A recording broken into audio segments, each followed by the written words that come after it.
आज पाकिस्तान में 3 ज़िमनी इलेक्शंस थे। अच्छा, मौजूदा हालात में इसकी बड़ी अहमियत इसलिए है कि ये ऐसा मौका है कि जब अपोजिशन एक तहरीक चला रही है हुकूमत के खिलाफ, साबित ये करने की कोशिश करी अपने तौर पे that government has lost all the support from people of Pakistan. तो ऐसे में जो भी ज़िमनी हो रहे हैं, अपोजिशन ये क्लेम कर रही है कि हम हुकूमत को उनमें हराएंगे और बड़े नंबर से हराएंगे। और ख़ुद अपोजिशन ये भी कह रही है कि ये जो ज़िमनी इंतखाबात हैं, ये इस हुकूमत को धक्का देने का आखिरी मौका है। हुकूमत जा रही है, हमें ज़िमनी के जरिए और धक्का दे देंगे। और गवर्नमेंट साइड से इसलिए इंपॉर्टेंट है कि गवर्नमेंट ये कह रही है कि भाई ये लोग इनके लिए थोड़ी निकलेंगे, आवाम इनके लिए थोड़ी निकलेगी। ये तो अपनी करप्शन बचाने के लिए लोगों को निकालना चाह रहे हैं घरों से, लोग इनके लिए नहीं निकलेंगे। और ये साबित हो जाएगा ज़िमनी इलेक्शन में और सेनेट इलेक्शन में कि आवाम इनके साथ नहीं है, आवाम हमारे साथ है। और फिर 5-6 ज़िमनी इलेक्शन हैं, जिनमें से 3 आज था और फिर कुछ 19 फरवरी को है। एक अच्छा नंबर होता है, और ख़ास तौर पर जब पॉलिटिकल टेम्परेचर इतना चार्ज हो जितना आजकल है, उसमें उसकी इंपॉर्टेंस भी बढ़ जाती है और उसमें दिलचस्पी भी बढ़ जाती है। तो अभी जब मैं आपसे बात कर रहा हूँ, तब 3 में से एक जगह का तो पूरा रिजल्ट आ गया है, और 2 जगहों का इतना रिजल्ट ज़रूर आ गया है कि हमें बड़ा वाज़े अंदाज़ा हो जाए कि जीत कौन रहा है और हार कौन रहा है। तो हम ज़रा पहले आपको, और फिर आज के जो उन 3 में से एक इलेक्शन था, उसमें तो सारा दिन ड्रामा चलता रहा, हेडलाइंस बनती रही, हवाई फायरिंग होती रही, पथराव होते रहे, गिरफ्तारियाँ होती रही, ये सब भी हुआ, वो भी आपको बताएंगे। सबसे पहले ज़रा आपको बताए थे कि आज किन 3 नशिस्तों पर ज़िमनी इलेक्शन थे। जो ज़िमनी इंतखाबात हो रहे हैं, इसमें ज़्यादातर इस वजह से हो रहे हैं, इतनी बड़ी तादाद में इसीलिए हो रहे हैं कि अनफॉर्चुनेटली बहुत सारे अरकान सूबाई और कौमी असम्बली कोरोना के मर्ज़ के बायस इंतकाल फरमा गए। अल्लाह ताला मग़फ़िरत करे सबकी। तो ज़ाहिर उस वजह से री इलेक्शन हो रहे थे। अब हम आगाज़ ज़रा करते हैं कराची से, जहाँ पर बड़ा ड्रामा भी हुआ है और उसमें हम आएंगे बाद में। तो कराची में जो आज ज़िमनी इलेक्शन हो रहा है, पीपल्स पार्टी के विनर थे, उनका इंतकाल हो गया था कोरोना के बायस। हम आपको उसका पिछला रिजल्ट बताते हैं क्या था, और अभी तक जो रिजल्ट आए उसमें क्या पोजीशन है ये बताते हैं। तो कराची का ये हल्का है PS 88 मलीर 2। यहाँ से लास्ट टाइम पीपल्स पार्टी के साहब जीते थे, गुलाम मुर्तज़ा बलोच साहब मरहूम। इन्होंने लिए थे 23,000 वोट, टॉप किया 23,000 वोट्स। PTI आई थी दूसरे नंबर पे, PTI ने लिए 16,000 वोट, यानी कि तकरीबन 7,000 वोटों से, ये मैं आपको राउंड ऑफ करके बता रहा हूँ numbers, to be precise 22,561 vote से, लेकिन हम जरा राउंड ऑफ कर लेते हैं आसानी के लिए। तो पीपल्स पार्टी ने लिए थे 23,000 वोट, PTI ने लिए थे 16,000 वोट 2018 में। आज क्या सूरत हाल है? अभी जब मैं आपसे बात कर रहा हूं तब तकरीबन आधे पोलिंग स्टेशन के नतीजे आ गए, आधों के बाकी हैं। पीपल्स पार्टी के हैं तकरीबन 13,000 वोट, ठीक 13,000 वोट, और PTI दूसरे नंबर पर है जिसके हैं 2,000 वोट। 2,000 वोट 2018 में पीपल्स पार्टी 23,000 वर्सेस PTI 16,000, और इस वक्त पीपल्स पार्टी 13,000 वर्सेस PTI 2,000। ये बड़ा डिसअपॉइंटिंग रिजल्ट है अपेरेंटली पाकिस्तान तहरीक इंसाफ के लिए। यही वो हल्का है जहां पर आज बड़ा हंगामा हुआ, हलीम आदिल शाह साहब गिरफ्तार भी हुए, और इस पर भी हम बात भी करते हैं। दूसरा हल्का है इंटीरियर सिंध का, जहां पर आज इलेक्शन हुआ, उसका तो कंप्लीट रिजल्ट आ गया है। यहाँ पर क्या था, पीपल्स पार्टी जीती थी, जाम मदद अली साहब जीते थे, उनको इंतकाल फरमा गए।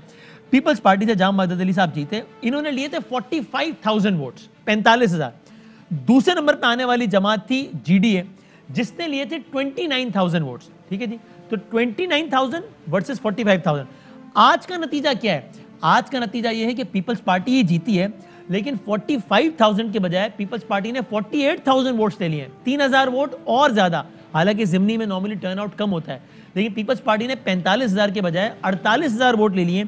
और जो दूसरे नंबर का उम्मीदवार है, जो कि GDA का, PTI का, सबका मुश्तरका उम्मीदवार था, जिसने पिछले इलेक्शन में लिए तो 29,000 वोट, उसने इस इलेक्शन में लिए 5,000 वोट, 5,000।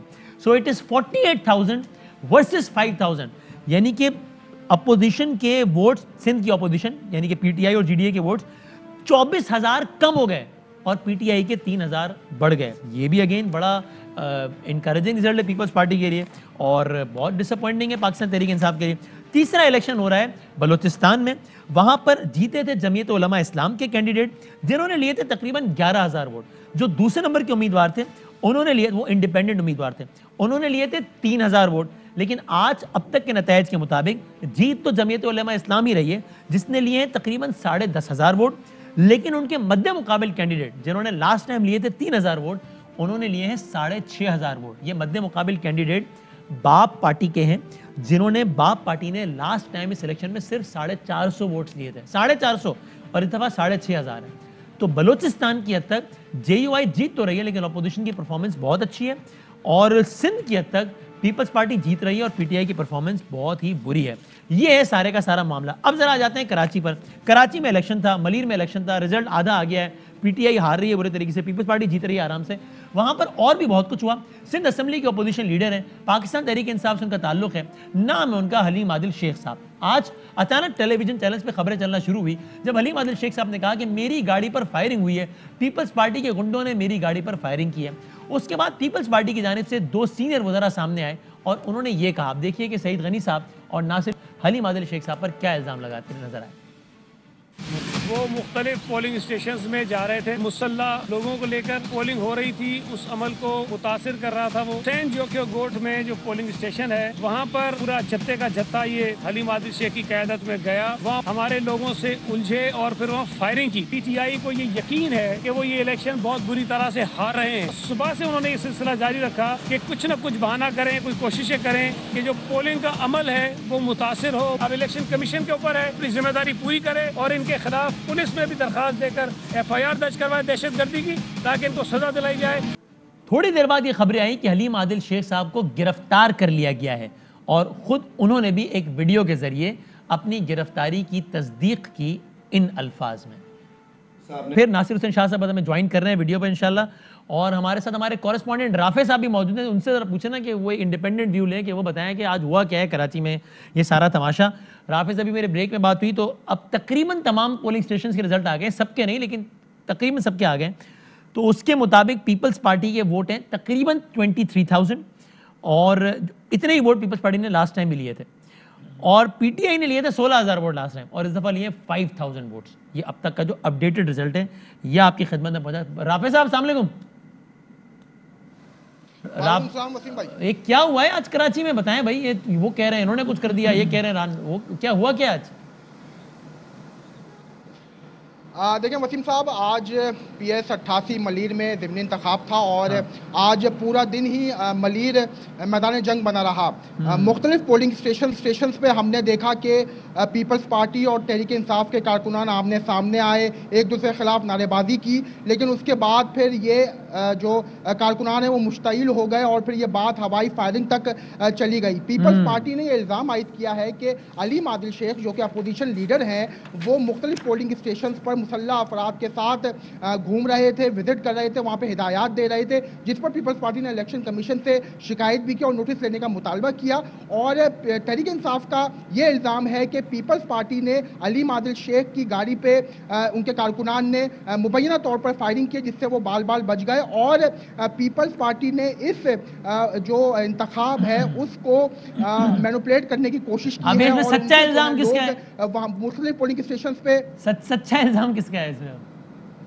मुख्तलिफ पोलिंग स्टेशन पे वो जो हैं वो वहाँ पे थप्पे लगा रहे हैं, ये इल्ज़ाम है तहरीक इंसाफ का। जिसके बाद फिर इलेक्शन कमीशन ने नोटिस लिया और उसके बाद फिर हलीम आदिल शेख को हल्का बदर करने की जो है वो अहकामात जारी किए, जिसके बाद SSP मलीर जो है इरफान बहादुर, उन्होंने एक्शन लिया और हलीम आदिल शेख को हिरासत में लिया और SSP ऑफिस लेकर, जिसके बाद अब वो SIU में इस वक्त मौजूद हैं और बताया यह गया है कि उनके ऊपर जो ज़ाब्ता अखलाक की खिलाफ वर्जी है और दीगर मुकदमात हैं उसके तहत मुकदमात बनाए जाएंगे। उनके ऊपर पहले ही गडाफ टाउन में जो है वो 2 मुकदमात दर्ज हैं, जिसके बाइस उन्हें गिरफ्तार किया गया है। कौन से 2 मुकदमात दर्ज हैं उनके खिलाफ पहले से ही और हलीम आदिल शेख के खिलाफ?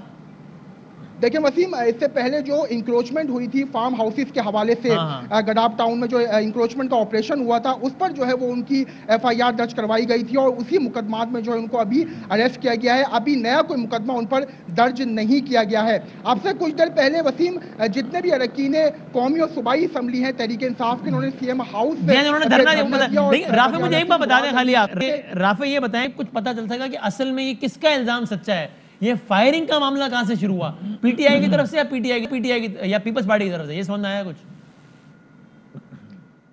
देखिए वसीम, दोनों जो अरकान है, दोनों पार्टियां हैं वो एक दूसरे पर इल्ज़ामात लगा रही हैं। पीपल्स पार्टी का ये कहना है कि सबसे पहले तहरीक इंसाफ के हलीम आदिल शेख जो कि अपोजिशन लीडर हैं, उन्होंने मुसल्ला अफराद के साथ मुख्तलिफ पोलिंग स्टेशन पर जो है वो जानने की कोशिश की, अंदर घुसने की और ज़ाब्ता अखलाक की खिलाफ वर्जी की, और जब पीपल्स पार्टी के कारकुनान ने उन्हें रोका तो फिर वहाँ पर तल्ख कलामी बढ़ी और फायरिंग शुरू हुई। और यही इल्ज़ाम तहरीक इंसाफ का है कि इल्ज़ाम है ना, हम तो जाना चाह रहे थे कि ठीक कर रहे थैंक यू राफे, बहुत शुक्रिया राफे साहब।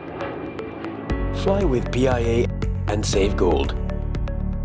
Register now. Scan QR code and register yourself to get gold and loyalty benefits. Powered by ARY Sahulat Wallet.